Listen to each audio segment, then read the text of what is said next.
Over the last few thousand years, we have warped our own history. Our stories of the past have been changed, altered, mistranslated, and completely been misunderstood as we rounded the curve on the precession of the equinox. Modern views of our history account for many things, but completely dismiss many very important pieces in the puzzle. For example, the pyramids of Giza. There is no modern theory that accounts for how these could have been made. Individually, each block cannot be pulled even with 50 men pulling it, let alone drag it for hundreds of miles and then stack them on top of each other 450 feet in the air, in such a precise way that even modern technology can't achieve. Not to mention having it lined up precisely with both Orion's belt, a golden mean, and Fibonacci spiral, and be a primary nodal point of every sacred site on the planet. And that's just one example. Our history is not what we think. Many things that we've been led to believe to be true simply is not. This has got to be the biggest. The field of archaeology recently saw some monumental discoveries that are rocking the foundation of what we think we know about ourselves. Many ancient cities such as Babylon, Erech, and Akkad that were written about in the Bible and other ancient texts were always thought to be myths because no one could prove they existed. Then, one of them was found. This led to finding another, and then another. Inside one of these cities, archaeologists found thousands of cylindrical clay tablets hidden deep within the earth under this ancient city. The tablets were completely covered in text, written in cuneiform, and tell an ancient story that spans back over hundreds of thousands of years on this planet, describing the history of the earth and the origins of the human race in great detail. Now, the first thing we all want to do is just say that they were making things up. They didn't know the history of Earth, and they were simply creating tales to explain where they came from. However, if this was true, how can we explain how they knew so many things about the universe that would seem impossible to know? Not only did the Dogons know all about the distant planets in the solar system, but so did the Sumerians. They described them all in great detail in these Sumerian records. They also knew about the precession of the equinox. That's a tough one for a historian to understand, because it takes over 2,000 years of continuous observation to actually learn that the Earth has a wobble. The Sumerians had this information from day one of their civilization. A man named Zacharias Sitchin spent a long time transcribing these texts and had put them all together in his books, but many others have also done the same, and the interpretations are always very similar. Not only that, but Thoth has also shared information about this with us, and his account matches the Sumerian records. Adamus and other channelings discuss it as well. If you see all of these records and sources, there is a huge connection between the stories.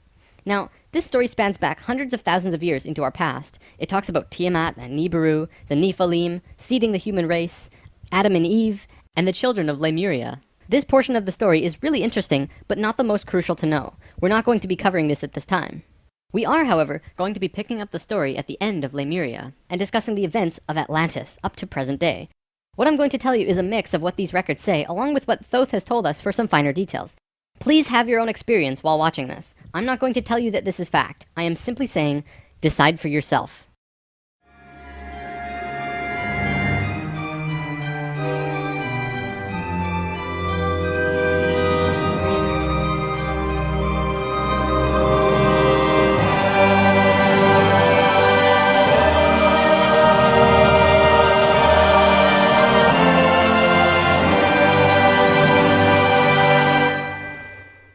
There was a time, long ago, when humans existed at a very high level of consciousness. We were interdimensional and were very psychic. We communicated through thought and emotion, much like how animals do rather than speaking or writing, which would seem very primitive. We lived primarily on a large string of islands called Lemuria, but there was a consciousness shift. We moved up in consciousness, and the islands of Lemuria sank beneath the oceans. At the time of this shift, a new continent rose out of the waters. We called it Atlantis. Back in the early 1900s, the spiritual path of the United States was similar to what's happening today. People began to learn about meditation and study ancient lands like Atlantis and Lemuria. We actually found quite a bit of evidence that Lemuria existed, and it had to do with coral.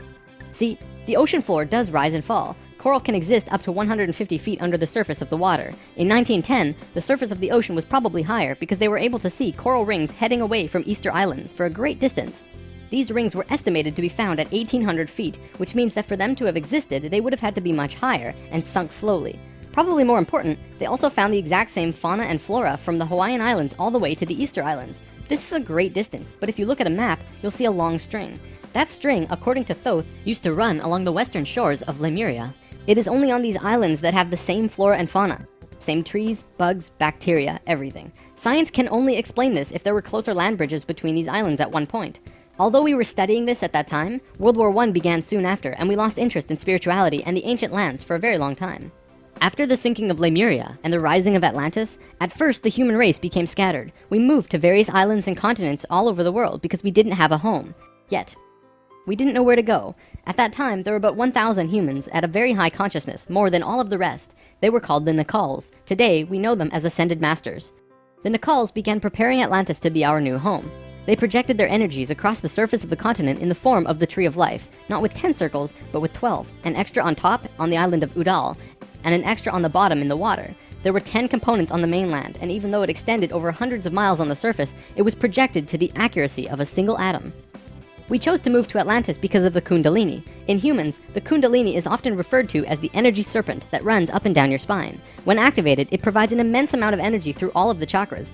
The Earth itself also has a Kundalini because the Earth is alive, like an organism, running from the center of the planet to a specific place on the surface. Wherever the Kundalini resides, the people there become the spiritual leaders of the world. The Earth chose Atlantis to be the new energetic center of the planet. After Atlantis, the Kundalini moved to the mountains of Tibet, which is why the Buddhists were the leaders in pure spirituality for the last 13,000 years. It was a very pure place. It moved again within the last 10 years, but that's a story for another time. If you want to read more, check out the book The Serpent of Light by Drunvalo Melchizedek. Suddenly, in a single day, the Nicals breathed life into the Tree of Life on the surface of Atlantis. This created vortexes of energy rotating out of each and every circle. Once the vortexes were established, the children of Lemuria began to be called forth. Millions upon millions of Lemurians who had settled all across the planet began to be pulled toward Atlantis. A great migration began. However, the Lemurian body of consciousness had only reached the age of 12 as a planetary consciousness. Because we were right-brained, we were a female species, like a 12-year-old girl. And some of our centers weren't working yet. They had worked with these energies, but only mastered 8 of the 10. Each migrating Lemurian was attracted to one of these 8 centers on Atlantis, depending on the nature of the individual. There, they settled and began to build cities. That left 2 vortexes with nobody using them, not a single person. These 2 vortexes were pulling life toward them, and in life, you can't have an empty place. Life will find a way to fill it. Similar to if you were driving along a freeway, following another car, and you drop too far behind, someone will fill the place. That's exactly what happened on Atlantis. Though the Lemurians had only filled 8 of the vortex areas, Mayan records state clearly that there were 10 cities in Atlantis when it fell. You can see these records in the Troano document, which is now located in the British Museum. This document is estimated to be 3,500 years old, and it describes in detail the sinking of Atlantis. To fill these 2 empty vortexes, according to Thoth, 2 extraterrestrial races stepped in. Not 1, but 2 completely different races. The first race were the Hebrews, coming from our future. Thoth says that they came from off-planet, but we don't know where exactly. The Hebrews were kind of like a kid who went through 5th grade and didn't make it, so they had to do that grade over again. They learned all the math, the left brain stuff, but they didn't get the right brain aspect of evolving consciousness, the doing. They didn't graduate to the next level of evolution, so they had to do it again. They knew a lot of things that we didn't know yet and brought many concepts and ideas to us that we weren't aware of yet. Now, if this is true, this would explain quite a few things about the Hebrew people in general. They seem to have many sacred geometries hidden within their culture. It also puts perspective on the story of Exodus. Perhaps Moses incarnated into that lifetime to free the Hebrews because they were not direct descendants of humans and were being treated unfairly. Or could it be that Moses was visited by an ascended master of the Hebrews who guided him to free their people? Given what we know about dimensions and consciousness, it definitely puts a fresh perspective on old stories that didn't make much sense. We could talk about this more, but let's continue for now. There were no problems caused by the Hebrews coming to Atlantis. They actually benefited our evolution. The other race that stepped in caused big problems. These beings came from the nearby planet of Mars. See, according to Thoth, Mars looked very much like Earth a little less than 1 million years ago. It was beautiful. It had oceans and water and trees that were just fantastic. But something happened to them, and it has to do with something called the Lucifer experiment. From the very beginning of creation, everything is simply an experiment. Creation itself was just consciousness creating and inhabiting itself in that creation. There is no divine plan. Spirit can do whatever it wants. Having said that, if Spirit decides to cut itself off from the rest of consciousness and create a separate reality on its own, it can do that too. This is called the Lucifer experiment. Because Spirit is God, it can do this. There is nothing wrong with that. We've kind of been led to believe that Lucifer is evil and the devil. This just isn't true. Lucifer is just another means of perceiving the reality. It is not a unity perception of oneness, but rather a duality perception of two-ness. There's a flower of life pattern for Lucifer as well, but that's a big topic for another time. Anytime the Lucifer experiment has been attempted in the universe, it always ends in failure. The species will cut itself off from love and will become incredibly male, left-brained. What always ends up happening is that everyone becomes very greedy. There is no compassion for one another, and everyone ends up fighting until they end up killing themselves. More than 1 million years ago, the beings on Mars joined the Lucifer experiment, and it failed dramatically. Basically, they cut themselves off from the unity of the universe and created a separate reality. When the Martians severed the love bond, they became pure male, logical beings with no emotions. What happened on Mars was that they ended up fighting. Mars became a battleground. Eventually, it became clear that Mars was not going to survive. They blew their atmosphere away and destroyed the surface of the planet. Nova recently did an episode on planetary magnetics, and they found some interesting things about Mars. The planet didn't have a magnetic system, however the surface was magnetized, implying that at one point it did, but that something happened. Now, we've been discussing the star tetrahedron before, and now I want to give you a brief understanding of the Merkaba. The Merkaba was known in ancient times as the Chariot of Ascension. It is the star tetrahedral energy field around the body. All around the world there are references to this in ancient texts. When activated to its full potential, the Merkaba, which is both a tool and part of your being, can be used to do the impossible, included but not limited to changing dimensions and traveling through the universe. Before Mars was destroyed, they built huge tetrahedral pyramids. They built 3, 4, and 5-sided pyramids, eventually building a complex that was able to build a synthetic Merkaba. After 1 million years or so, it's been eroded, but the proof is there. Now, because the Martians were severed from the Unity consciousness, they couldn't create a living Merkaba. They simply used it as a tool. They created a synthetic Merkaba to travel in time and find a new home. A small group of Martians tried to get away from Mars before it was destroyed, and that place they found was Earth. About 65,000 years in our past. They saw this little vortex sitting there, just pulling in life, with no one in it. They didn't ask permission. Being part of the Lucifer experiment, they just said, alright, let's do it. And they stepped onto that vortex, and in doing so, they joined and changed our evolutionary path. Thoth's father, Thome, was one of the Nakals who set up Atlantis on the island of Udal. That island, the top of the Tree of Life, was the brain of Atlantis, and on it was a small city called Poseidon. This city is what Plato was discussing when he said that Poseidon bore 10 children, the 10 circles on the Tree of Life. Poseidon was made of 3 rings painted in black, red, and white stones, and it was the symbol for Atlantis. The inner circle represented the Nakals, the middle circle were the priesthood, called the Maya, and the outer circle represented the regular people of Atlantis. We'll come back to this down the road. There were only a few thousand Martians who came to Earth through the synthetic Merkaba. The first thing they did when they arrived in Atlantis was try to take over the continent. They tried to declare war and invade. However, they were vulnerable due to their small numbers, compared to the millions of Atlanteans, and we finally subdued them. We were able to stop them from conquering us, but we could not send them back. When this happened on our evolutionary path, we now had the planetary consciousness of a 14-year-old girl. The Martians were an incredibly male species, and also very old, so what you had was a 14-year-old girl being taken over by a 60 or 70-year-old man.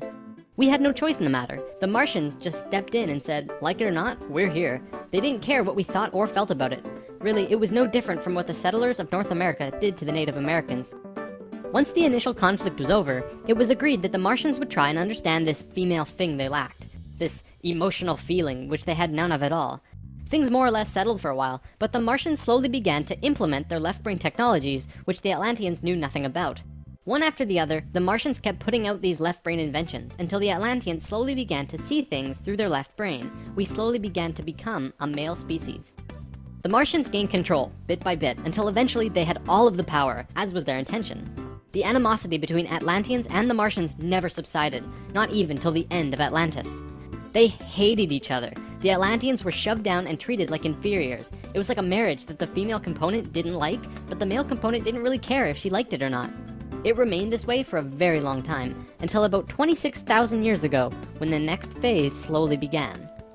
Before we continue, we have to talk about polar shifts. See, in the 1930s, Edgar Cayce was channeling information for a geologist when he stopped and he said, "There's something you should know. In the near future, the Earth's poles are going to shift." Cayce was a brilliant man with a very strong connection to higher dimensions, where he communicated with other beings for the human race.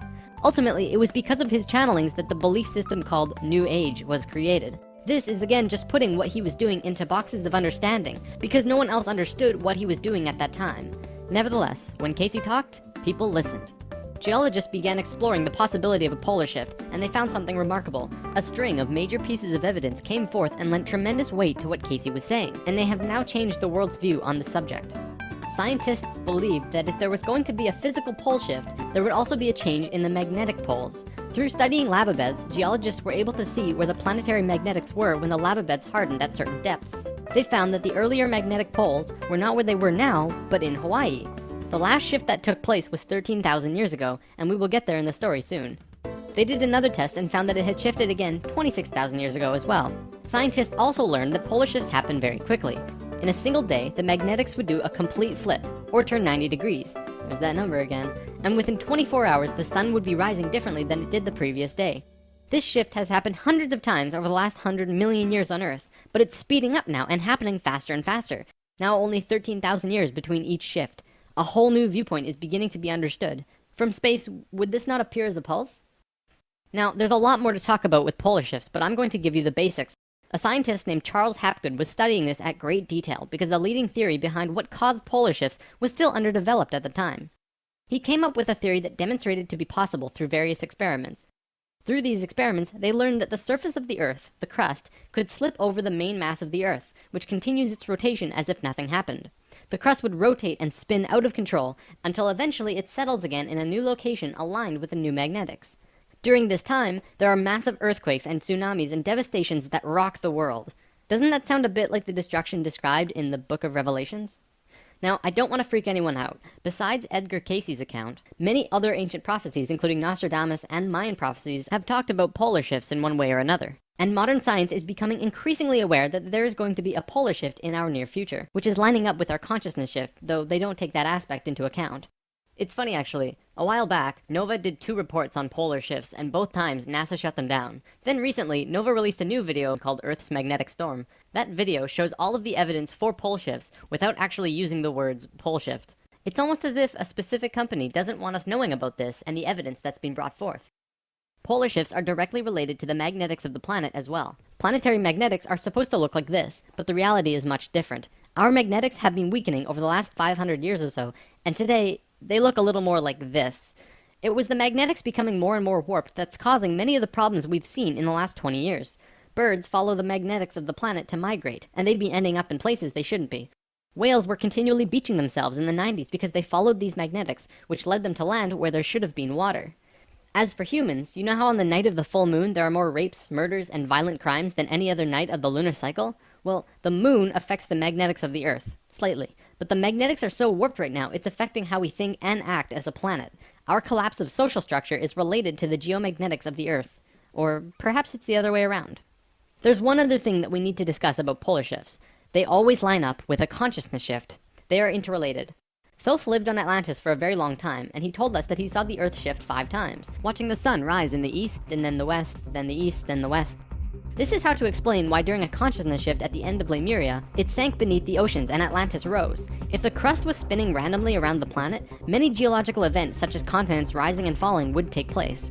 Now that we have an understanding of polar shifts, we can continue with this drama on Atlantis. 26,000 years ago, we were exactly where we were today on the precession of the equinox. We had gone through our falling asleep phase, and we were about to begin waking up.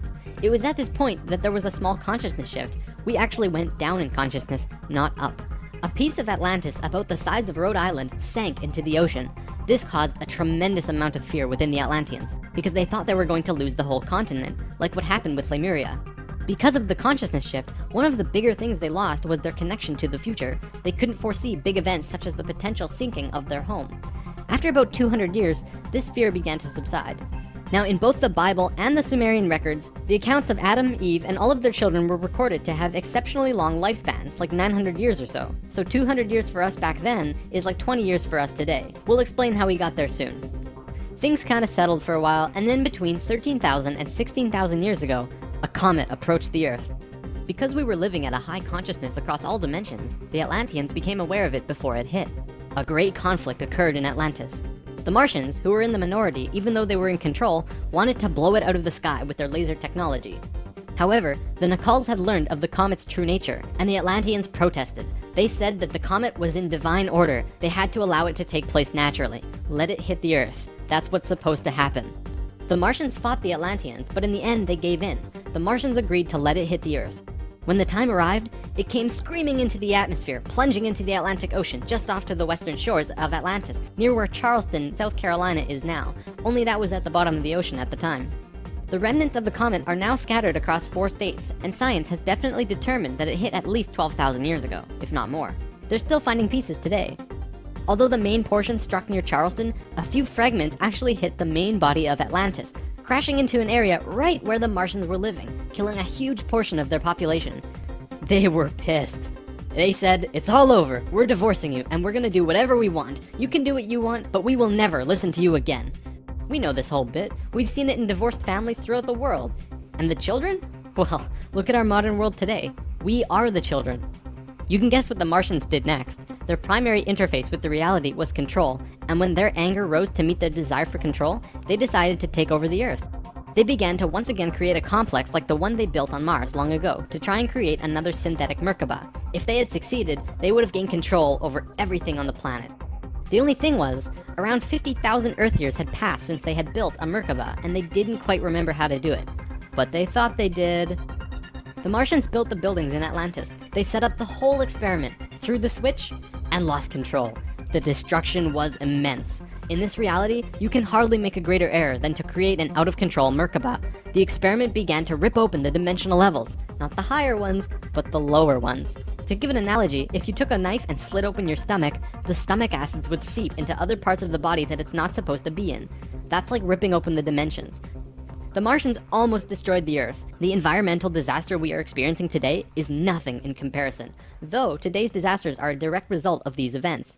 Because of this tear in the dimensional levels, a huge number of lower dimensional spirits and beings were thrown out of their comfort zone and into these higher levels. They were forced into a world that they did not know or understand. To survive, they needed bodies and began automatically entering into the bodies of people. For every human body, there were hundreds of lower dimensional spirits inhabiting them.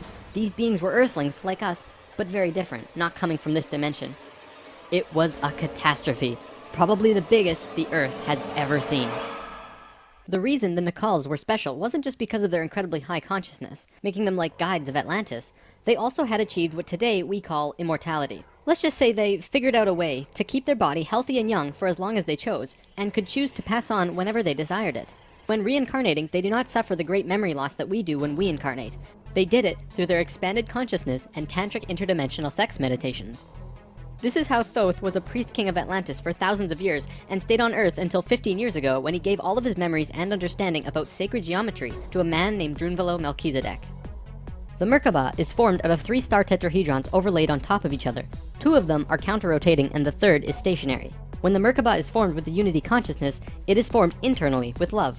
When it is formed externally through the Lucifer experiment, it does not have that love and can become unstable very quickly. The Martians' attempt at controlling the world took place on one of the small islands in the west of Atlantis. This place today is known as the Bermuda Triangle. It's a triangle because the top of the stationary tetrahedron of the Merkaba is actually sticking out of the water there, which causes a huge electromagnetic imbalance in that area. Many planes and boats have reported to have gone missing there. They just vanished without a trace. The imbalance is multidimensional, and in many cases, these ships and planes have been sucked into different dimensions, never to be seen again. That Merkaba is still there on the seafloor today, but from what I know, it's going to be corrected soon. The Nacals did their best to save Atlantis. They sent most of the lower dimensional beings back, at least as many as they could, and sealed up the dimensional tear. Despite this, the situation got really bad, really fast. All of the economic systems collapsed. Financial, social, and all concepts of how life ought to be completely broke down. Everyone on Atlantis began getting sick with weird diseases, and the entire continent went into a state of survival. Life was no longer about living. It became about surviving until tomorrow. It was a literal hell on Earth. The Nacals had no idea what to do. They were children compared to the events that had been thrust upon them. So they prayed. They prayed to the highest levels of conscious life in the universe, asking for help from anyone who could hear them. The problem was reviewed on many high levels of life, who I am drawing as the Justice League because the 11th and 12th dimensions are completely incomprehensible to us in our current state. What they told us was this: we were going to fall. We were going to hit rock bottom, level 1, the lowest place we possibly could be in the universe and still survive. Also, we were changing polarity. We were no longer a female species, so we were starting from square one as a male species. And finally, and this was the shocker, we would only have 13,000 years to return to Christ consciousness. Normally, it takes hundreds of thousands of years for a species to get to Christ consciousness. We had to do it in a fraction of the time. If we didn't, we would not survive. This has never happened before in the universe, ever. Thoth, who was the priest king of Atlantis at the time, learned that they would have to perform this experiment on themselves. They received instructions from the highest levels of life and they went on their way. Thoth proceeded with a being named Ra and Aragat, who were previous kings of Atlantis, and began the experiment. To understand what they did, we have to talk about consciousness grids. A planetary grid is an etheric crystalline structure that envelops the planet and holds the consciousness of any one species of life. This grid does have an electromagnetic component associated with the third dimension, but it also has a component for every dimension as well. These grids are geometric, of course, and science will eventually discover that there is a grid for every species in the world. Each of these grids have their own geometry and are unique. There's not another one like it, just as the species itself are unique. These grids give off light as well, and from space they can be seen as the source of the bluish glow around the Earth. What Thoth and friends had to do was create a synthetic Christ consciousness grid, allowing humans to ascend to Christ consciousness in a very short time.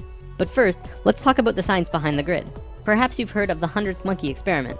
Over a span of 30 years, scientists were researching a species of monkey called Macaca fuscata on an island in Japan. They were providing the monkeys with sweet potatoes by dropping them in the sand. The monkeys liked sweet potatoes, but they didn't like the sand and dirt so much. A few monkey children figured out that they could wash their sweet potatoes, and some of them taught the technique to their parents. Only a few of the adult monkeys did this though. This went on for some time until one day, the monkeys who actually knew the technique hit critical mass. And bingo, the technique started spreading faster than it did before. Monkeys started learning it really easily across all of the Japanese islands nearby as well as on the mainland. They knew that there had to be something that wasn't yet understood about how a species is connected to itself. So what did we do? We tried it on humans. Our research team made a picture out of human faces. About 100 faces hidden within a single picture, but at first glance, you could only see about 6 or 7. They did several surveys with a few hundred people in Australia and said, alright, find the faces. Most people could only pick out 6, 7, 8, 9 or so, not many more. After that, the research team went to Britain and aired the picture on a closed cable BBC special that was shown only in England. They showed where all of the faces were, every last one. Half of the research team, which stayed in Australia, did the experiment again with new subjects. And lo and behold, people were just naturally able to see more faces. After this experiment, they knew that something definitely connects us all, and the field of noetics is learning more about it daily. It's mass consciousness. In lesson 11, I showed you the 3 levels of consciousness. Each of these levels have their own consciousness grids around the planet, and our second level grid is based on squares and triangles. Many governments of the world, especially the Russian and US governments, were studying our grids back in the 60s and probably earlier. When mapping out the grid on the planet, you find little military bases on many of the nodal points of the grid. There are tons of these bases way out in the middle of nowhere, like on little islands like Guam. This couldn't be a coincidence that these government powers placed their bases right where the little spirals came out of the grid. They were trying to take control of the grid, because if you control consciousness, you control what we think and feel. Of course, there was another organization that had its hand in both of these governments, and still do, and we will discuss them soon enough. This grid is visible through astral projection as well. 13,000 years ago, it began. Thoth, Ra, and Aragat were to create a global complex that was able to build a synthetic Christ consciousness grid over a 13,000 year time period. The first thing they did was to fly to a place which is now called the Giza Plateau, but back then it was known as the land of Chem. It was also a rainforest back then as well, not desert like it is today. First, they created a grid around the planet 4th dimensionally, and then began to construct it in the physical 3rd dimension. They went to the male energetic axis of the Earth and constructed a complex which today is called the Solar Cross. These men were 6th dimensional beings at that time and were living at a very high level of consciousness, so whatever they thought happened instantly. It was that simple. According to Thoth, he built the Great Pyramid, not the Egyptian king Cheops. Thoth says that it was built 200 years prior to the pole shift and built very quickly. These pyramids were aligned precisely with both Fibonacci and golden mean spirals emanating from out of the solar cross. Interestingly enough, Edgar Cayce also channeled that the pyramids were constructed in this time. The pyramids were also found to be built from the top down. The stones on top were placed first, which has baffled researchers ever since. Every time more is learned about the pyramids, we move further into dark on understanding how they were formed. If what Thoth says is true, well, that explains everything. From there, Thoth and friends constructed an entire network of temples and structures along this grid 4th dimensionally, placing them on nodes on the new synthetic Christ consciousness grid they were creating. All of them were made with Fibonacci or golden mean spirals, and all of them were mathematically referred back to the solar cross in Egypt through the Great Pyramid. The creation of all of the sacred sites on the planet were no accident. It was a single consciousness that created them all, from Machu Picchu to Stonehenge to Zaghuan, you name it. There are a few exceptions, but most were created by a single awareness as part of a unity consciousness grid. Although the Great Pyramid was done all at once, many of these ancient structures of the world were made 4th dimensionally and slowly dropped in frequency until they manifested on the 3rd dimension over a long period of time. Richard Hoagland's research brings this forward, but he wasn't the first either. They showed how one sacred site is extrapolated from another to another to another. A hot topic of discussion right now are ley lines. These are simply geometric relations between sacred sites. Archaeologists are now finding these huge connections between major spiritual sites in the globe, and now we know why they're connected. These sites had to be built physically so that the Christ consciousness grid could manifest. In a way, think of the physical sites as the wiring of a giant wireless electrical system, and then it needs about 13,000 years of continuous energy flow for it to actually turn on. And just so that you're not left in suspense, yes, the grid was completed. It came to life and is now active, though not really used. Congratulations, Earth! We actually survived. Not only has Thoth told us this in person, but he's also written it down in the Emerald Tablets. These tablets were left in the Great Pyramid thousands of years ago. There are 12 tablets in total, formed from a substance created through alchemical transmutation. They are imperishable, resistant to all elements and corrosion. Their atomic structure is fixed in place, and no change can ever take place. In that respect, they violate the material laws of ionization. These tablets share a great wisdom, and you can read them at over 100 different levels of consciousness, and you will always understand them differently. If you're interested in this stuff, you should definitely consider reading them. As you can probably tell, Thoth plays a pretty large role in what happened. Most of this information comes from him. Thoth also provided most of this information about the flower of life and its geometric relationship to consciousness with us. And this stuff is tied intimately to the geometry of the universe. Considering the quality and quantity of information that he has shared, it makes you really start considering that this next part can be true. The Great Pyramid has a legendary missing capstone. According to the Emerald Tablets, deep under the Great Pyramid there's a room called the Hall of Records. This room was not built by Thoth and long predates the Atlantean civilization. Within the Hall of Records is the capstone of the pyramid, which is 5.5 inches high, solid gold, and completely holographic image of the Great Pyramid. It has all of the little rooms and everything. However, this leaves us with a 24 square foot piece of the Great Pyramid that's missing. If what Thoth says is true, that missing piece actually belongs to a very special airship that exists on Earth. And the way to the airship is through the Sphinx. The Sphinx, according to Thoth, is not 12,000 years old, but dates back over 5.5 million years on Earth. Deep under the Sphinx, about 1 mile down, is a round room with a flat floor and flat ceiling. Inside this room is the oldest synthetic object on Earth. The object is about 2 city blocks in size. It's round like a disc and has a flat bottom and top. It is also only about 3 atoms thick, except for a pattern on the top and bottom which looks like this. This pattern is 5 atoms thick. Thoth says that it's powered by consciousness, thoughts, and feelings, and connects with your own living Merkaba, which means that it becomes an extension of you and your own energy fields. The ship is also intimately connected with the spirit of the Earth, and is the protector for the whole planet. Thoth built the pyramid the way he did to fit with the ship. When on top of the Great Pyramid, it creates this image from above.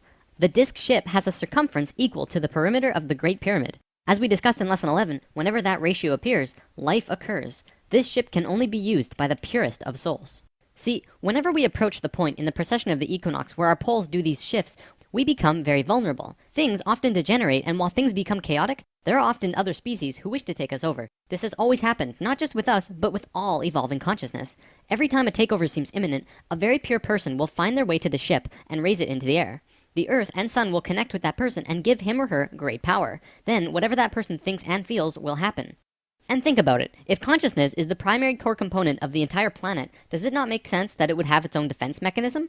This defense is an airship that plugs into the Earth and the Sun, allowing the Earth to have protection. Our takeover event actually already happened, the same year the Christ grid was activated. The year was 1989, and we were having some troubles with the Greys, a race of ETs who were slowly plotting takeover due to a previous scuffle we were having.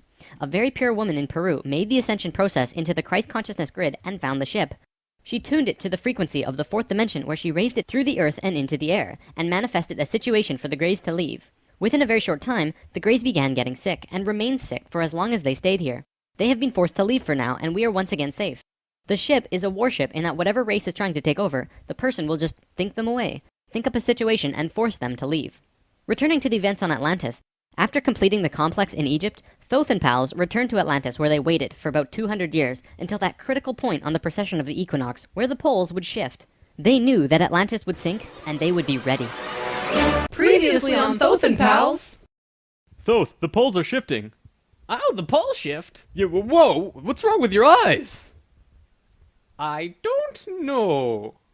When Thoth first saw signs of the polar shift, they returned to the land of Chem and raised the warship into the sky. They went to Atlantis and picked up the Nacals. The Nacals weren't just passengers though, and each and every being was working in unity to create a very powerful Merkaba around themselves and the ship. They returned to the Great Pyramid and landed the ship on top, forming the phi ratio with the pyramid. And then, it happened. The poles began to shift, and human consciousness began to plummet.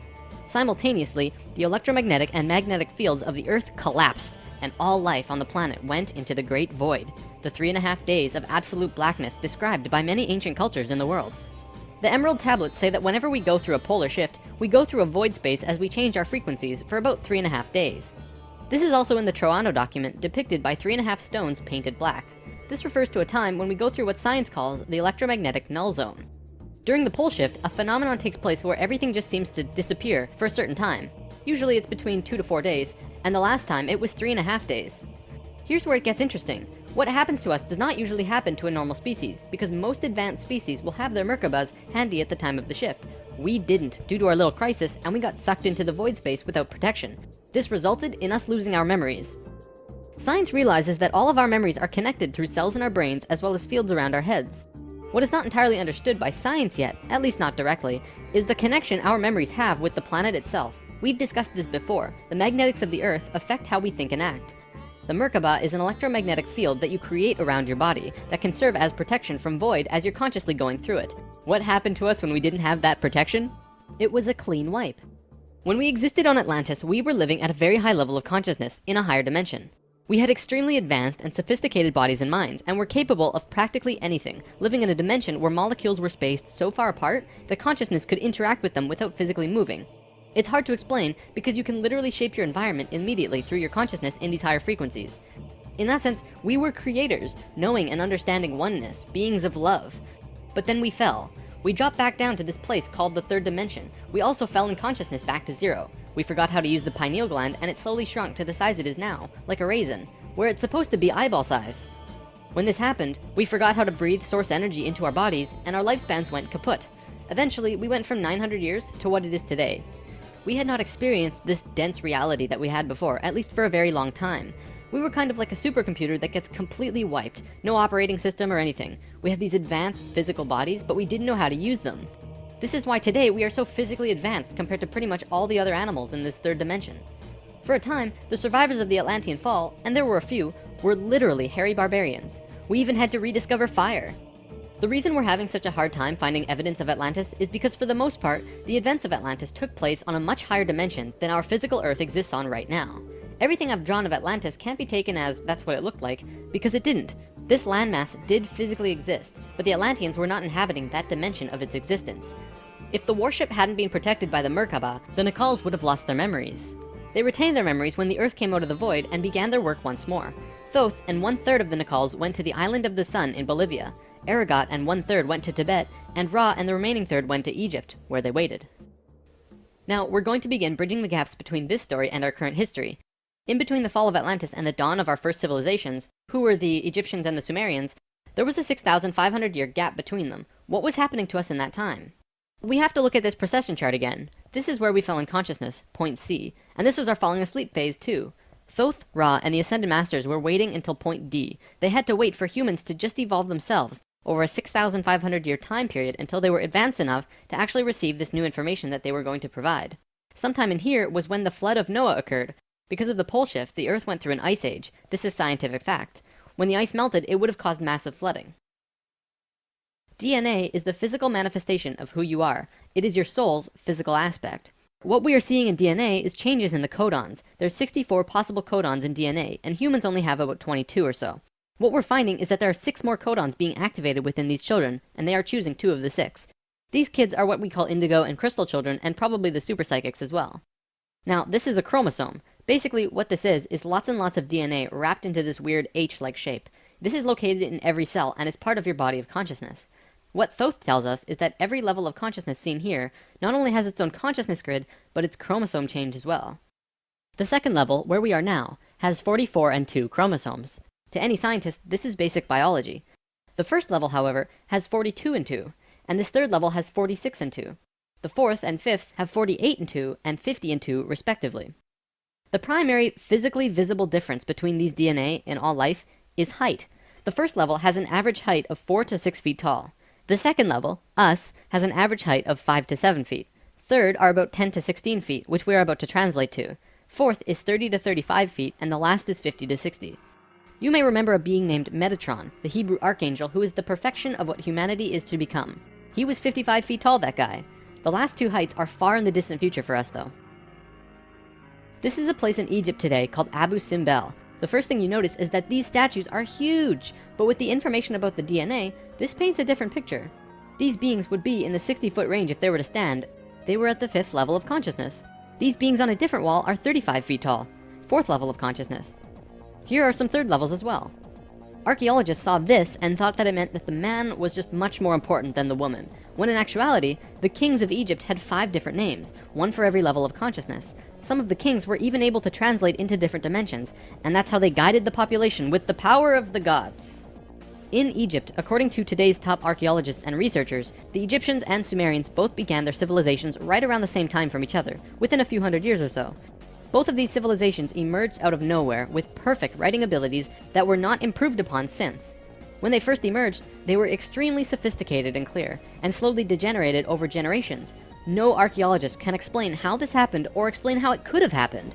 They placed Egypt and Sumer into a special classification called stair-step evolution. What happened was, one day, Egypt got its language, full and complete. Then the knowledge leveled off. And then it got another massive leap a little while later. Then suddenly, they knew everything about water and moat systems just perfect. Then, a little time later, bam, they're masters of hydraulics. How did Egypt and Sumer do this? Well, this is what Thoth said. When we were evolving on our own for 6,500 years, Ra and the Ascended Masters were waiting in an underground city beneath the Great Pyramid. We'll come back to this in a bit. Thoth's son Tat formed a group called the Tat Brotherhood, which is a secret group that still exists today as protectors and keepers of the sacred temples. Today, they're still connected to the Ascended Masters. So about 6,000 years ago, some members of the Tat Brotherhood would wait until they would meet someone who could understand what they were going to teach them. When they found someone, they would just tune their frequencies to the third dimension and walk up and tell them information flat out. They said, hey, if you do this and this happens. The Egyptians would say, wow, look at that. Then they would go underground, wait another little while, and repeat the process. Over a short period of time, the Egyptian and Sumerian evolution shot up in stair steps. As for the Sumerians, they also received a more detailed story by those who were assisting them. They described to the Sumerians in all of the details they remembered. They said, this is the history of the planet, write it down.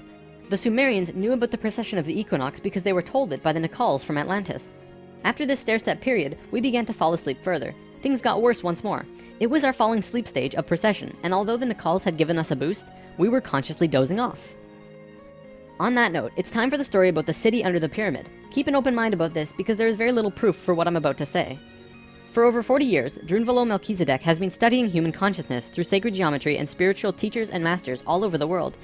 In 1996, he was contacted by a source in Egypt who said that something incredible had been discovered. A stone stele came out of the ground between the paws of the Sphinx into the daylight. They removed it and dug into the earth beneath the Sphinx. There they found a room with 3 tunnels leading off of it. One of the tunnels, which went to the Great Pyramid, had another tunnel coming off it, and it was shielded by a wall of light.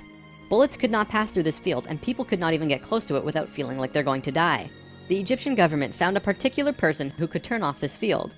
They also had brought in Paramount Studios to film it, as they had filmed the opening of King Tut's tomb. They had a good relationship with Egypt. The government wanted several $1 million from Paramount, but at the last minute they asked for an extra $1.5 million under the table. Paramount was outraged and they backed off. Things were silent for about 3 months. Then, Drunvalo heard from a source again who was involved in all this, who said that 3 men shut off the light field and went inside. They found themselves inside a very large building that went on for miles underground, which was really the edge of a giant underground city, which was really just one giant building. Then, a little while later, an Egyptian archaeologist named Larry Hunter began describing the same thing, but more detailed. He said that the city was 6.5 by 8 miles wide and 12 stories deep, and the city was outlined by specific temples in Egypt. The 3 pyramids are lined up with Orion's belt, but there are also small temples for every other star in the constellation. Those temples map out the city underground and are made out of a special stone not found anywhere else in Egypt called Koinen stone. Incredibly enough, very recently, ancient tunnels were found in Romania that led to both Egypt and the inner earth. Now, I don't have time to go into detail about this particular story, but if you want, check out the book Transylvanian Sunrise by Radu Sinamar. To be clear, this is a theory that has not been accepted by the Egyptian government, but the underground city that Thoth said was there is, according to Mr. Hunter, marked by temples made of a unique substance, and the temples match the star pattern of the constellation of Orion. 4,000 years after the stair-step evolution, we were at our lowest stage of our evolution. We were hitting bottom on the awareness road. Suddenly, out of the darkness, 3 men came to Earth to give us a little nudge. Everything in ancient Egypt was synthetic. They had this entire civilization based around achieving heightened states of consciousness, but they had to do it through tools. Now, we're not going to look at each of these tools individually, but let me give you a brief overview here. This tool was used for transferring vibrations into the body. Along with that were the hook and flail.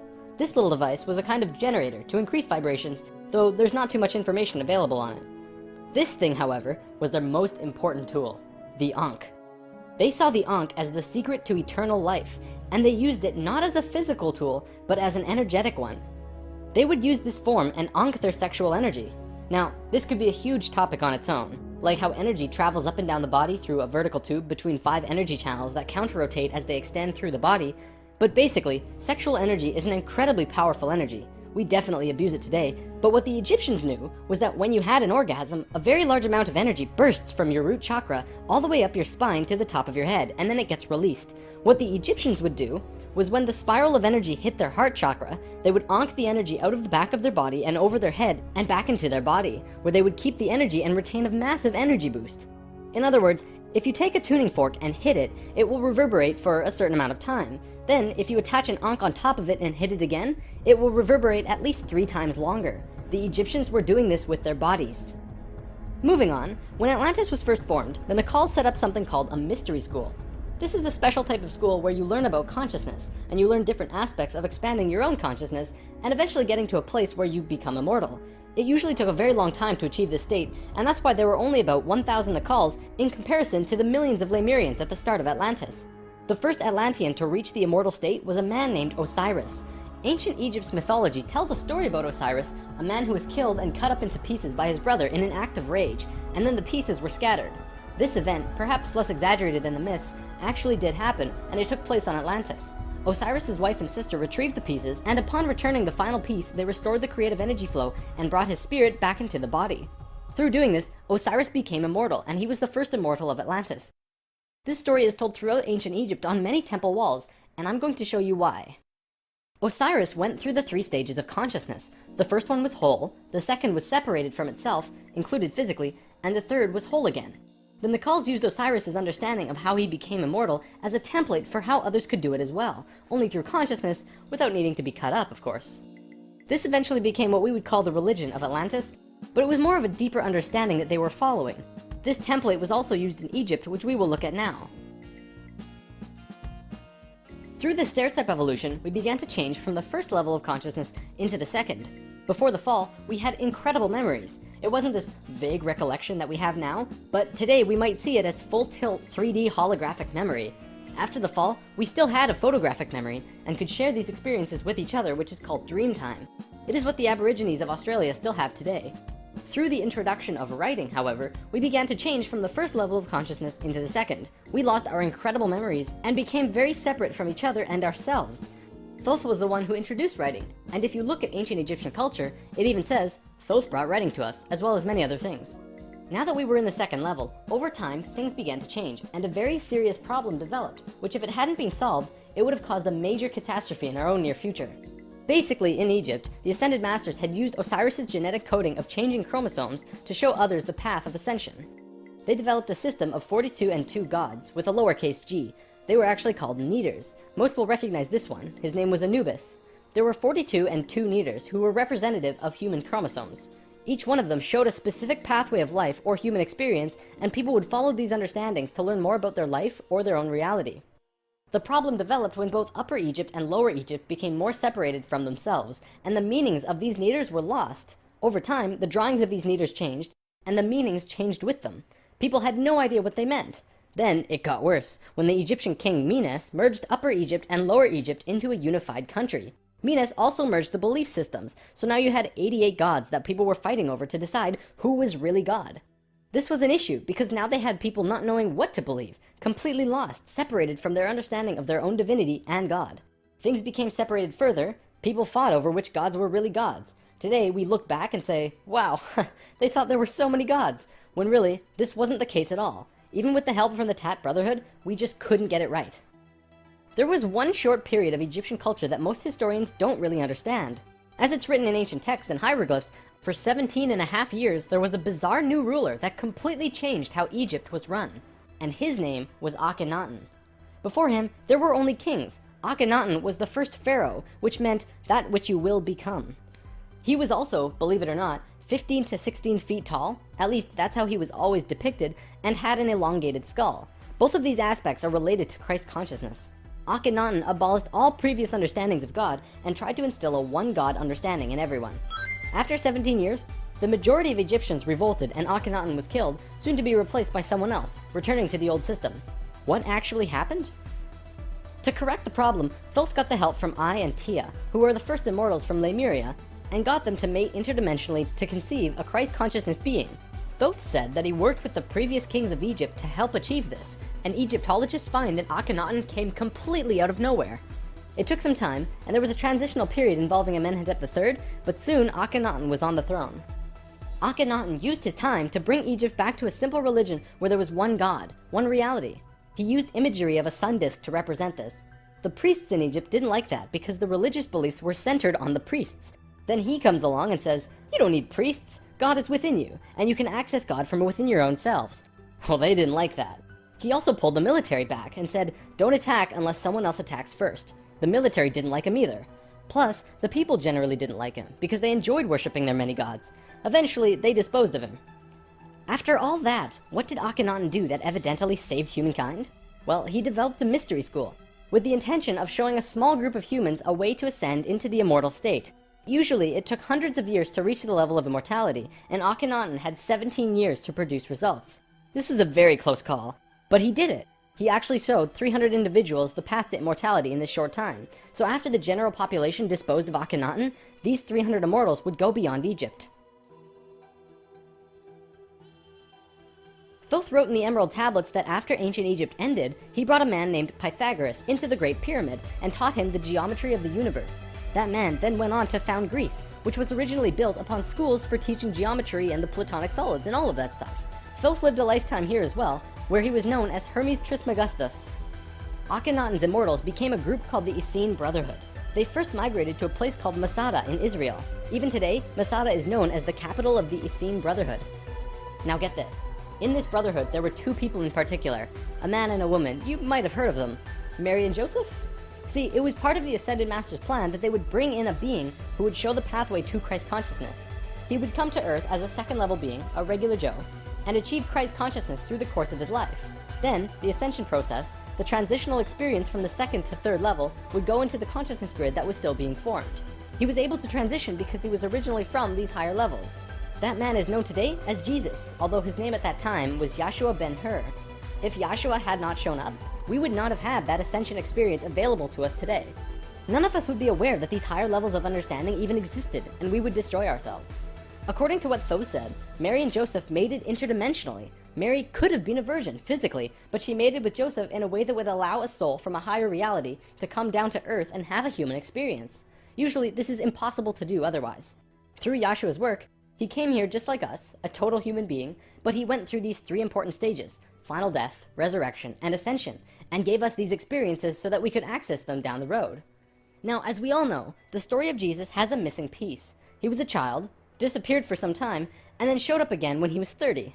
In a book called The 18 Absent Years of Jesus Christ, the leading theories about where he went was actually out east to either the Himalayan or Tibetan mountains, where he became an enlightened guru. He brought his teachings back to the world after that. If you remember from part 1, the Kundalini of the planet was residing in Tibet at that time. They were very spiritually adept people living there, and remain so today. Now, on the topic of Christ, there's something else I'd like to bring up: the Lord's Prayer. Today, we know this as the only prayer that Jesus taught, but did you know it's actually a geometric prayer meditation? A man named Bodhi McCoy spent over 20 years working with this prayer and analyzing it with sacred geometry, and has discovered some incredible synchronicities. In his book, Live the Promise, he explains how the original prayer, not the extended version mind you, has 7 segments or thoughts, which align perfectly with the 7 chakras as well as the 7 original branches of yoga. Bodhi teaches how to do this prayer meditation, as well as meditations him and his wife have developed based on the Lord's Prayer, called heart dances. It's really quite incredible to see how it all works with the pure geometries of the universe. If you wish to learn more, check out livethepromise.net. If you study Christian religion and Egyptian religion, you'll actually find that they parallel in almost every way except for the Egyptians' understanding of God. Most evidence shows that Christian religion came out of Egyptian religion, and then later they went back and discredited the Egyptians. Around 300 AD, there was a council called the Council of Nicaea, which was the syndication between the Roman political and religious authorities. Basically, the religious leaders and political leaders realized that they could unite and impose more influence on the people and control society through their unity. It's right around this time that we begin to see the manifestation of the New Testament, which was put together from scriptures and stories, some newer and some much older, which were renewed and superimposed on the life of Yahshua ben Hur, which today we know as Jesus of Nazareth. The term Christ actually stems back from much before the Bible. It comes from the word Christala, which is a word that derives from the original 7 core audible sounds of creation.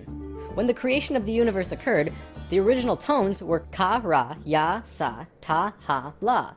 Christla actually was broken down on earth into 2 words, Christ, which soon became Christ, and Hla, which became Allah, which were broken down and changed through oral tradition.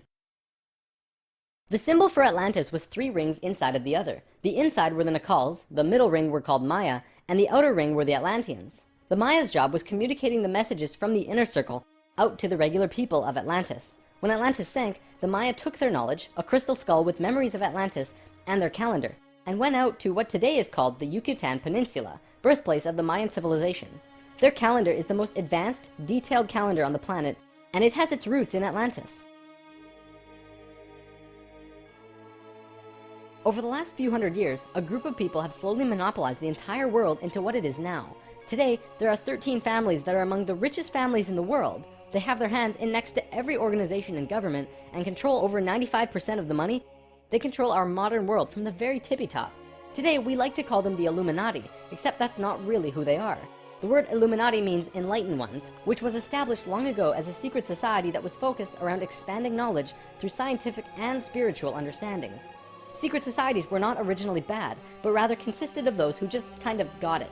They understood information that the average person at that time would not accept and demonize. These societies had to be kept a secret because of the control that the church had and refuted against what they wanted to explore. This is where Freemasonry originally comes from. If you do the research on the time periods, what probably happened was that the church, who had the majority of the control at the time, probably infiltrated some of these organizations to make sure that they were not creating plans to expose information and destroy the world order that they had created. This led to the church exposing some of the societies as devil worship and blasphemous, and fear of these groups rose. Over time, many secret societies branched off by those who were corrupt or previously infiltrated by the church, and gained more control through the church and large organizations that were being established. Today, there exist 13 families around the world who pretty much own the world, with over 95% of the money and a lust for greed, power, and control.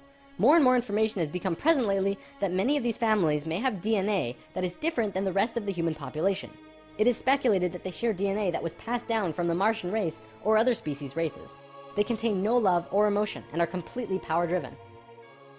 This brings us to the end of the human history story for spirit science, but of course, it's not really the end. For one, we've only really scratched the surface of discussing many of these topics. Secret societies, for example, would take another 2 or 3 lessons to really get into. Plus, the human history story won't end because we're still living it, and what happens next is ultimately up to you. This story, while seemingly unbelievable and at times outrageous, does explain a lot. Think about it. We've covered the Bermuda Triangle, the face on Mars, Jesus, what the Egyptians were doing, the rise of Greece, pretty much most modern religions, the reason we popped up out of nowhere 6,500 years ago, the stair-step evolution of those cultures, and the story of Atlantis, which has been elusive to us at the best of times. It also explains the Great Pyramids and their connection to all of the sacred sites on the planet, the Sumerian tablets, the Emerald tablets, Lucifer, and as for the Hebrews, if you read their Talmud, it actually seems to suggest that they're not from here. I'm not going to tell you to believe it, but it definitely puts some perspective on many questions and aspects about the world which we generally just don't have conclusive answers to. Take it with a grain of salt though. After all, it is just a theory.